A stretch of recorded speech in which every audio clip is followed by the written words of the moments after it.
Ma'asyiral muslimin rahimakumullah. Seorang nabi yang sekaligus menjadi seorang raja besar dengan kerajaan yang besar adalah Nabi Sulaiman alaihi salam. Hal ini tidak terlepas dari doa beliau yang pernah meminta kepada Allah untuk diberikan kerajaan yang dimana kerajaan tersebut nantinya tidak akan pernah ada sepeninggal beliau. Keterangan ini dalam Quran surat As-Sadd ayat 35. Nabi Sulaiman berdoa kepada Allah, Qala rabbi firli wa habli mulkan la yambahi li ahadim min ba'di innaka antal wahhab. Yang artinya, ia Sulaiman berkata, ya Tuhanku, ampunilah aku dan anugerahkanlah kepadaku kerajaan yang tidak dimiliki oleh seorang jua pun sesudahku. Sesungguhnya engkaulah yang maha pemberi. Jadi ini doanya Nabi Sulaiman. Dalam Quran surat An-Naml ayat 16, di sana juga diterangkan terkait pemberian Allah yang diberikan kepada Nabi Sulaiman alaihi salam. Wa utina min kulli syai'in inna hadza lahuwal fadlul mubin. Dan kami diberi segala sesuatu, sesungguhnya semua ini benar-benar suatu karunia yang nyata. Atau misalnya ayat lain, hadza ata'una famnum au amsik bi ghairi hisab. Inilah anugerah kami, maka berikanlah kepada orang lain atau tahanlah untuk dirimu sendiri dengan tiada pertanggungjawaban. Jadi ini salah satu keistimewaan dari Nabi Sulaiman alaihi salam. Lalu bagaimana gambaran kerajaan besarnya kerajaan Nabi Sulaiman alaihi salam? Diceritakan bahwa Nabi Sulaiman alaihissalam menghimpun 70.000 jenis burung. Setiap jenis mempunyai warna yang berbeda dengan lainnya. Mereka berada di atas kepalanya bagaikan awan. Lalu beliau bertanya kepada mereka tentang makanannya, tempat bertelurnya dan tempat menetaskan telurnya.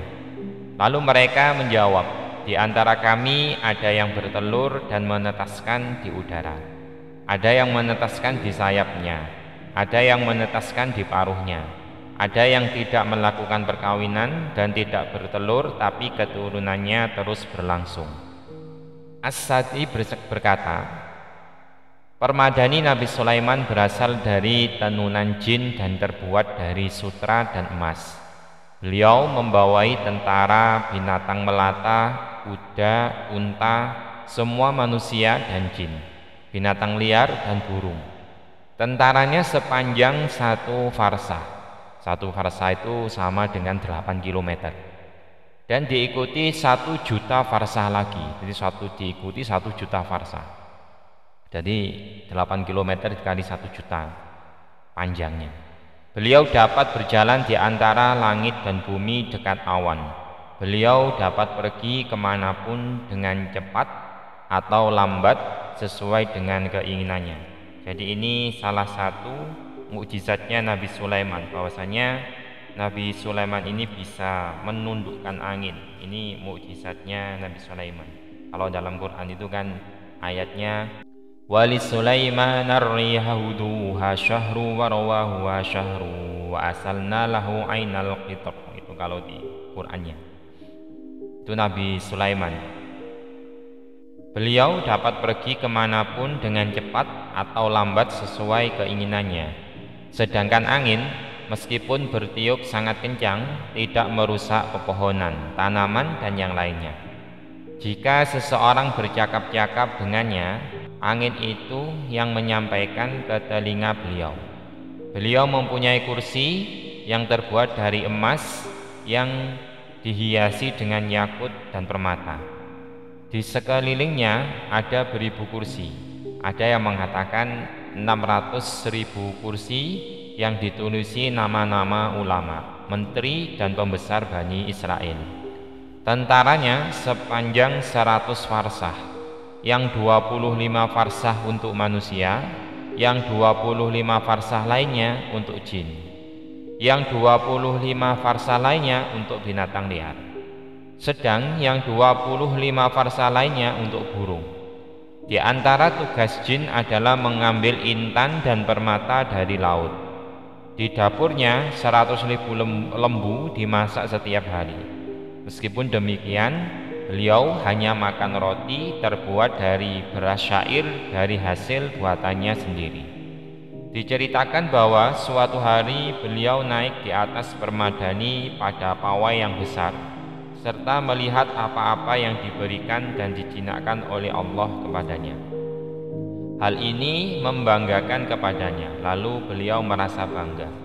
Lalu permadani itu miring dan menyebabkan 12.000 tentaranya meninggal.